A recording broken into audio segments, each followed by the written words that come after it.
Alléluia, Jésus. Amen, alléluia. Amen, nous le croyons par la foi.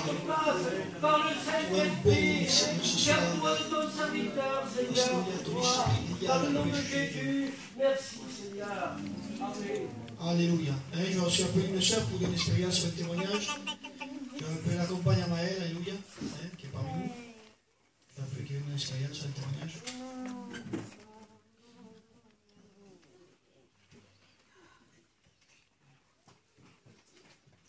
Bonjour à tous. Moi, j'ai été élevée dans une famille chrétienne, mon père est pasteur. J'ai connu les choses de Dieu très jeune. À l'âge de 16 ans, je me suis baptisée. C'est la plus belle chose que j'ai faite. Peu de temps après, j'ai fondé un foyer, puis dans mon foyer, ça n'allait vraiment pas. Comme l'Esprit l'a expliqué, il sortait pas mal, c'était drogué, donc j'avais du mal. Même vis-à-vis de Dieu, ça me mettait mal. Mais je continuais toujours à aller à la réunion, parce que le Seigneur me parlait toujours. Le Seigneur me disait toujours que mon foyer allait le servir. Alors je le prenais toujours par la foi, une fois, deux fois, mais ça n'allait toujours pas. Et puis après, c'était ma vie à moi spirituelle qui en prenait. Alors je disais, Seigneur, la dernière fois que j'en pouvais plus, il y avait une femme que je ne connaissais pas. Je ne l'avais jamais vue de ma vie, puis elle était montée dans mon camping. Et puis elle commençait à parler des choses de Dieu, mais je ne la connaissais pas, cette femme. Et puis elle s'est mise à pleurer, puis elle m'a dit, le Seigneur me dit que plus tard, ton mari sera un pasteur. Alors de là, j'ai dit, Seigneur, je ne veux plus prier, m'angoisser pour lui, parce que tu as dit que tu le ferais. Alors donne-moi à moi la force et la patience d'attendre que ça se réalise. Et le Seigneur l'a fait. Parce qu'il faisait n'importe quoi, ça passait sur moi, j'allais quand même à la réunion, je priais toujours pour lui. Et le Seigneur, il a exaucé mes prières. Je vous remercie.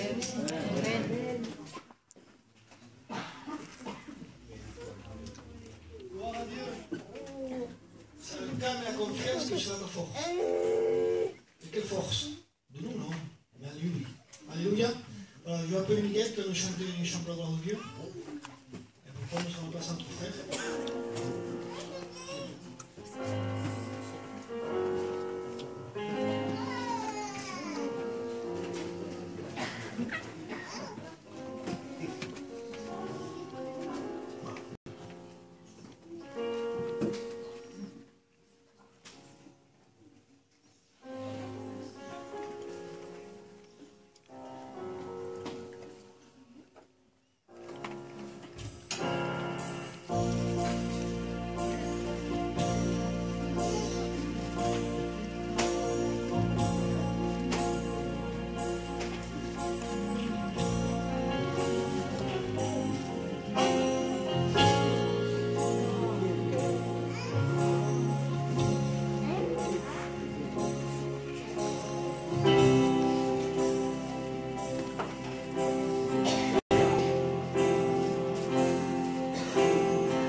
Seigneur,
signé pour porter le message de Dieu.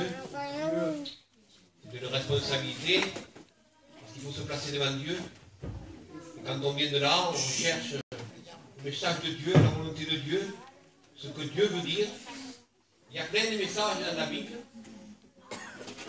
C'est un puissant fait, mais il faut trouver ce que Dieu veut. Amen. Il faut que ce soit révélé dans nos cœurs. On se mettra pas, lire beaucoup. Et croyez-moi que quand on plonge une regard dans la Bible, Dieu nous parle. Et Dieu nous révèle beaucoup de choses.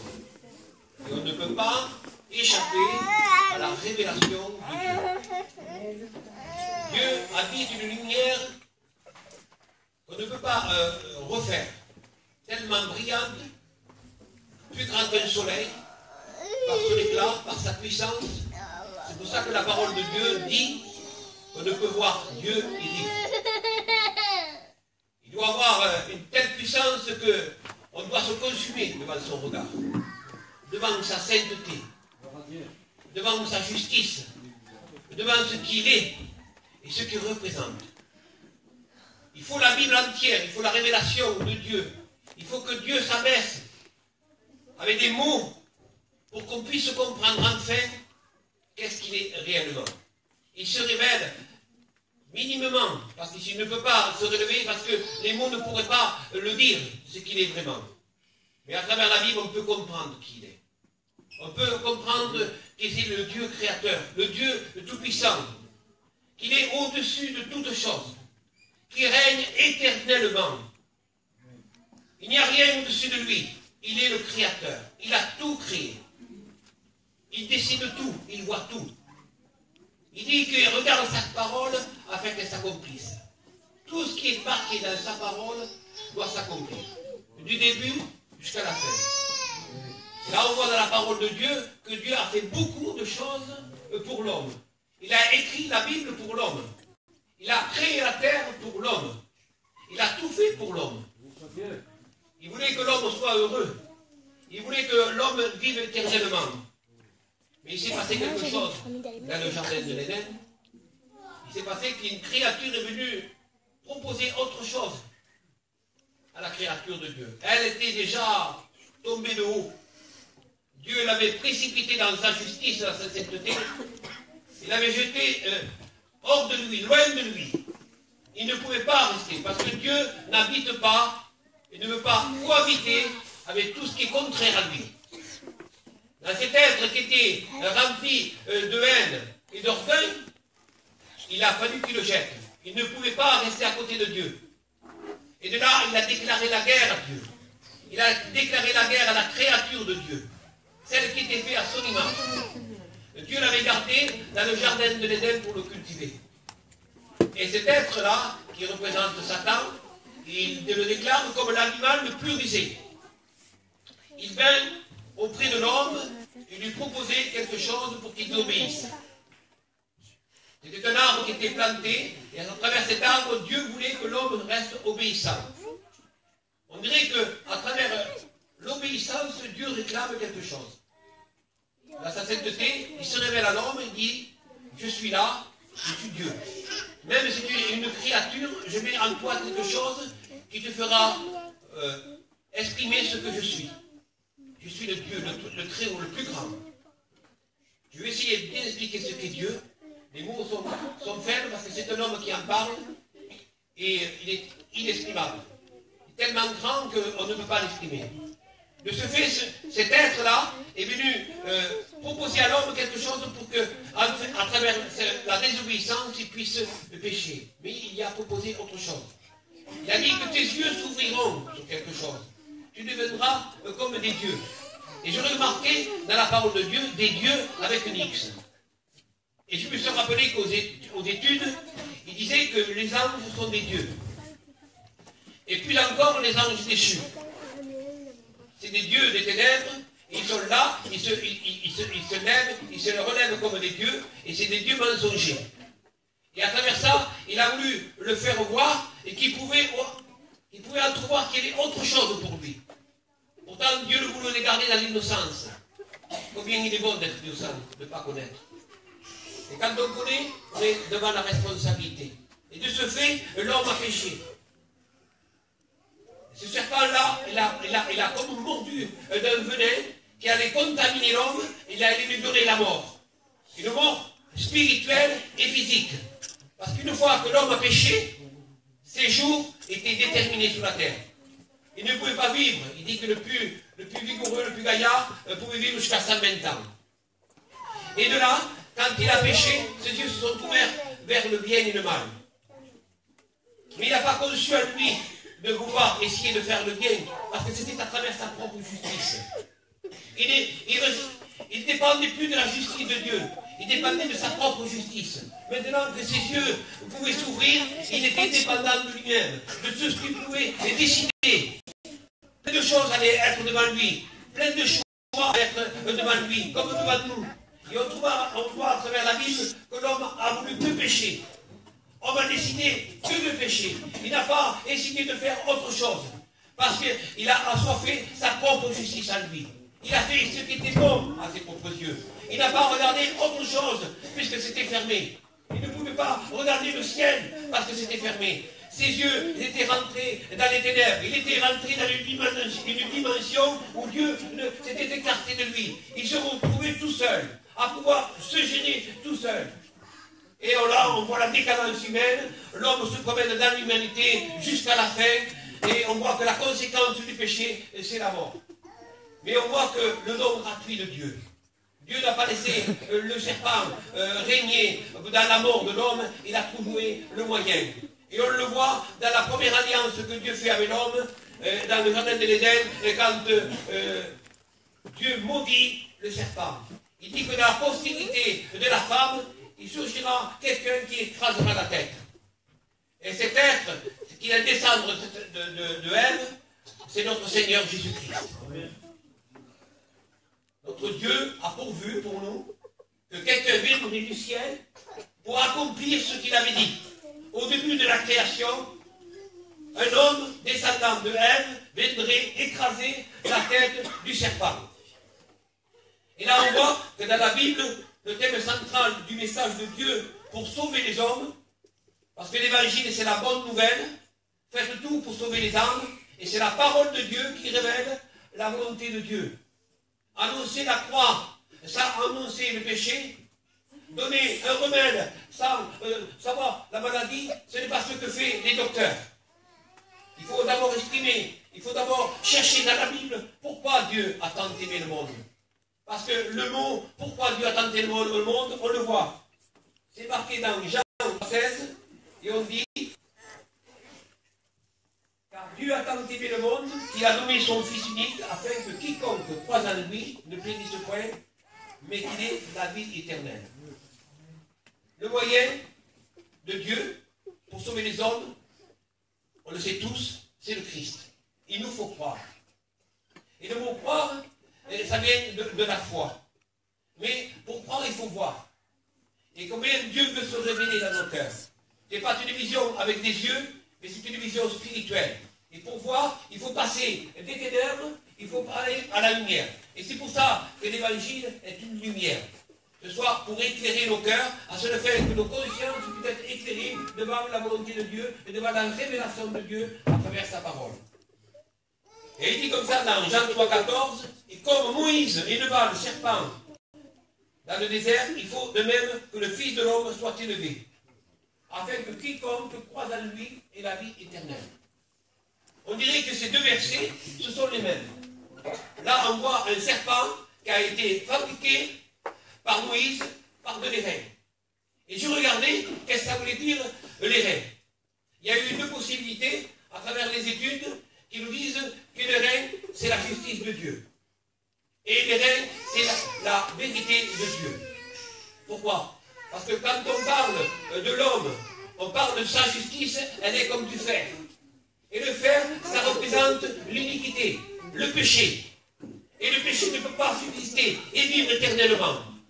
On met une pointe dans la terre, on revient la rechercher dans 5 ans ou 6 ans, on ne la retrouve plus.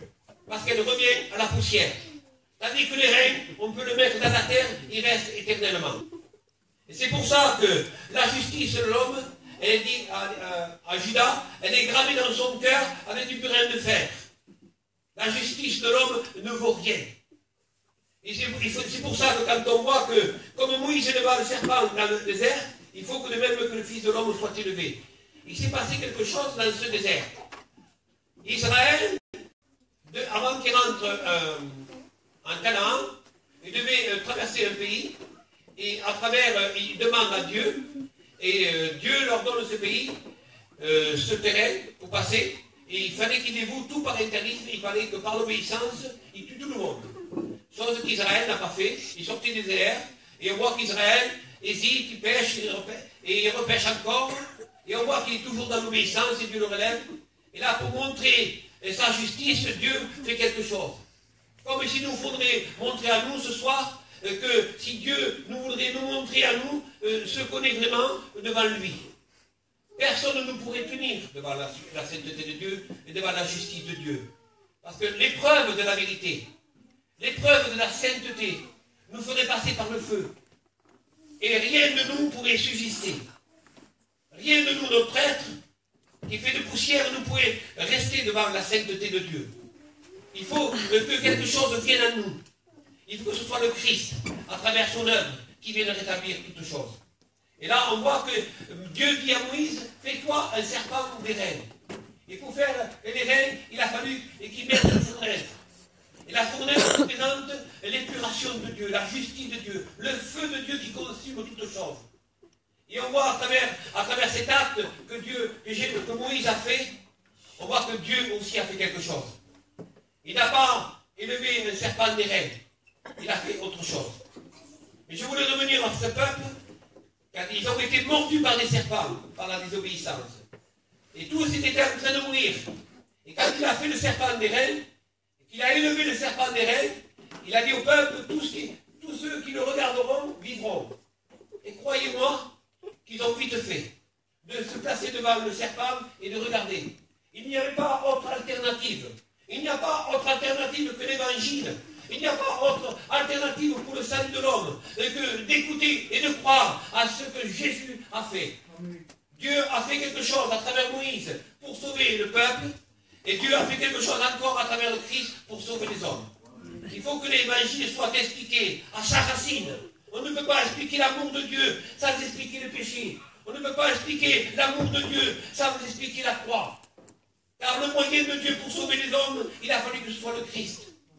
Une fournaise, il a fallu qu'il passe comme Moïse a fait, prendre des reins et le passer dans le feu, dans l'épreuve. Il a fallu que ce Dieu se fasse chair, qu'il vienne habiter au milieu des hommes. Et là, je ne voudrais pas oublier ce chapitre qui parle de tout ce que Dieu a prévu pour l'homme. Il dit, qui a cru à ce qui était annoncé? Parce que les prophètes ont annoncé, Pierre le dit, 800 ans avant. Isaïe avait prophétisé. Il disait comme ça, qui a reconnu le bras de l'Éternel? Il s'est élevé devant lui comme une faible plante. Et là, on voit que Dieu est en train de démontrer, à travers Isaïe, la prophétie qui allait un jour intervenir sur la terre. Le plan divin pour les hommes, pour être sauvés.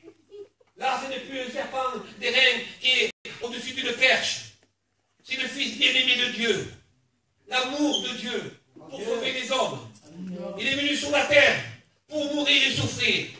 Quand Jean le Baptiste le voit, il dit, voici l'agneau de Dieu, la victime propitiatoire, la seule que son sang était versé sur l'autel, qui représente la sainteté de Dieu. C'était la seule victime qui était choisie, un agneau sans défaut et sans tache, représentant la vie de sainteté, représentant la vie de pureté de Jésus-Christ sur la terre. Il ne voulait pas monter tout simplement comme ça sur la croix et mourir. Il fallait que sa vie représente toutes les exigences de Dieu dans sa justice et dans sa sainteté, en plus de son amour. Parce que son amour fait sauver les hommes. Mais dans sa sainteté, il ne peut pas accepter tous les hommes. Dieu veut que tous les hommes soient sauvés. Amen. Mais comme il est saint, il ne peut pas. Rien d'impur ne peut hériter le ciel. Il faut que l'homme soit racheté. L'homme a été banni au péché gratuitement. Et Jésus, il a fallu que Dieu trouve la monnaie d'échange pour acheter l'homme. Il a fallu que ce soit lui. Et la monnaie d'échange, ça a été la vie. La vie de sainteté, la vie de pureté, la vie d'humiliation que Dieu a fait à travers son Fils. Lui qui était d'éternité en éternité, il est venu au milieu des hommes, représentant Dieu sur la terre, représentant la lumière. Il dit qu'il a habité au milieu des hommes et personne ne l'a vu. Il a éclairé le cœur des hommes. Il est venu vers les hommes, leur tendant la main, les guérissant, leur donnant ce qu'il fallait, leur montrant la direction du ciel. Il a même fait des disciples, à ce fait qu'ils puissent annoncer la bonne nouvelle avant qu'ils meurent. Mais de ce coup, une fois qu'il a tout accompli dans son chemin sur la terre, et qu'il voyait, et qu'il démontrait, qu'il essayait de démontrer à travers des mots, à travers des miracles, qu'il était celui qui était annoncé depuis le départ, le Messie, qu'un jour il devait régner. Celui-ci a été repoussé, ils n'ont pas voulu, parce que ça a été dans le plan de Dieu. Il fallait que le Fils de l'homme puisse venir mourir sur la croix. C'était le plan caché de Dieu, divin. Frères et sœurs, je voudrais que ce soir, votre cœur s'ouvre devant le plan de Dieu pour vous. Le plan de Dieu pour que votre vie, votre foyer, votre cœur soit transformé par la puissance de Dieu, par la prédication de la croix, de l'amour, de la sainteté et de la justice révélée à travers la croix de Golgotha. Ce n'est pas que de l'amour, c'est de la sainteté et de la justice. Il a fallu que Jésus passe par l'épreuve du feu, passe devant la condamnation. Il dit, quiconque est pendu au bois est maudit. Il a fallu que le substitut de Dieu soit comme maudit au bois de la croix. Parce que celui qui était pendu au bois de la croix, qui était crucifié, était comme un maudit. Voilà comment Dieu nous aime. Voilà comment Dieu nous aime. Pour nous, c'est facile. Pour nous, c'est facile de croire et d'accepter. Mais pour lui, qu'est-ce qu'il a fallu qu'il fasse Jésus? À chaque pas qu'il faisait, il fallait qu'il rentre en lui-même et qu'il dise, oui, c'est cela que Dieu veut. Quand il regarde Jérusalem et qu'il rentre en lui-même, il dit, c'est vers là que je dois me rendre, c'est vers là que je dois ma destinée aller. Il fallait que c'est là qu'il se tourne pour aller mourir. Faire sa volonté, c'était de mourir au bois de la croix. Et combien il a fallu qu'il monte sur la croix, même au jardin de Gethsémani, quand il reçoit sur lui tout le poids des péchés des hommes. Même il a fallu qu'un ange vienne le secourir, vienne le fortifier, tellement le poids de nos péchés à tous, le poids de ceux qui repoussaient Dieu, de ceux qui nous fermaient le ciel était sur lui. Voilà pourquoi le Fils de l'homme, il a fallu qu'il vienne sur la terre. Pour toi, pour moi, toutes tes pensées mauvaises, tout ce qui te sépare de Dieu, tout ton poids qui te sépare de Dieu, toutes les oppressions et démoniaques qui sont encore dans le lieu céleste et qui viennent nous accabler. Voilà pourquoi Jésus est venu pour vaincre tout cela. Et moi, je voudrais ce soir que cette prédication fasse en toi qu'il soit puissant. Puissant à travers la prédication, de savoir que ce n'est pas amené que Christ est mort, qui a tout accompli à la croix, parce que le monde tout accompli, frères et sœurs, ce n'est pas que de mourir, d'accepter, mais de tout accompli de Jésus-Christ, c'est de faire dans son amour, dans son obéissance, d'accepter tout ce que Dieu demandait de lui. Pour que toi, ce soir, tu puisses, à travers la prédication de la croix, dire oui, je crois à ce que Dieu a fait, je crois à son œuvre, je crois à ce que Jésus-Christ a fait sur la croix, en plus de ses souffrances. Parce que ces souffrances n'étaient pas naturelles, elles étaient venues du ciel, elles étaient dans son être, des souffrances atroces. Parce que tellement que des grumeaux de sang sortaient de son front, en lui il y avait le poids des péchés. Le poids de péché de toute l'humanité, depuis le début de la création jusqu'à la fin de la création. Tous les péchés des hommes étaient sur Jésus-Christ. L'Emmanuel, Dieu est avec nous, le Dieu qui sauve, était venu sur la terre pour sauver. Et là on le voit agonisant sous la croix et abandonner les hommes, et même abandonner le Dieu, parce qu'il venait d'accomplir tout ce qu'il fallait. 3 heures d'agonie, depuis midi jusqu'à 3 heures. Et encore 3 heures avant, en train de subir ce que les hommes lui faisaient. Les outrages qu'on lui donnait, à lui qui était Dieu. On n'a pas voulu croire en lui.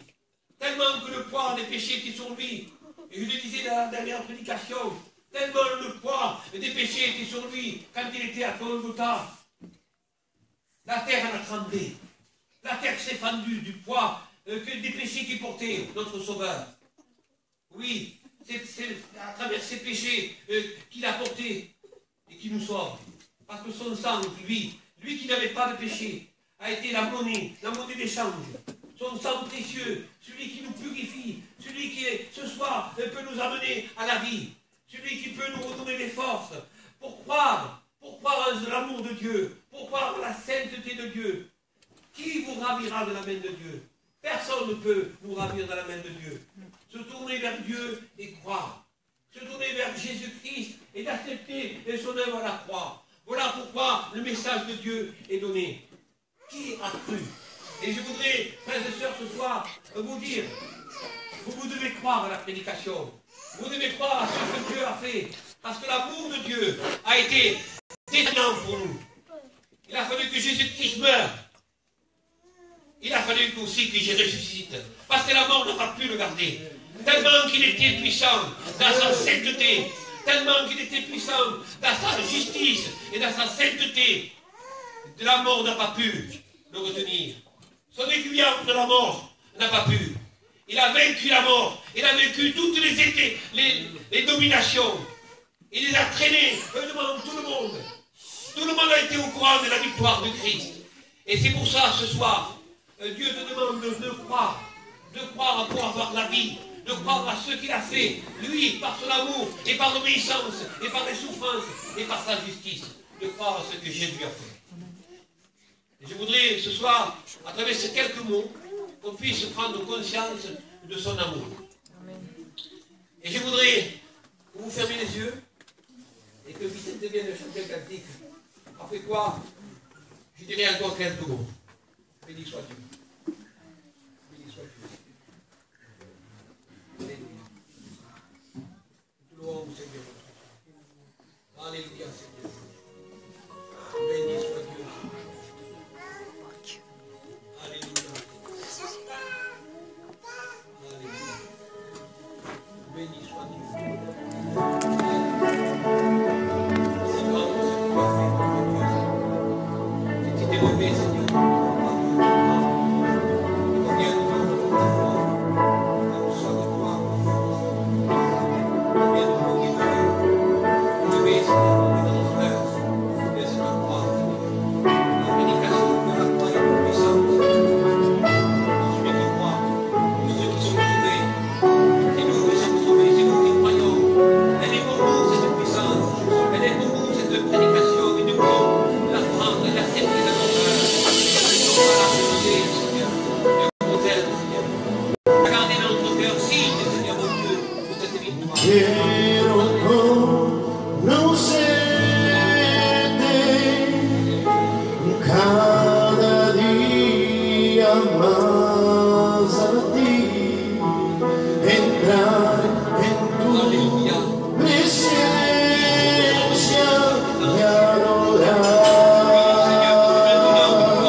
Está sentado en el trono.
Besoin de repartir avec ce message de la croix dans leur cœur.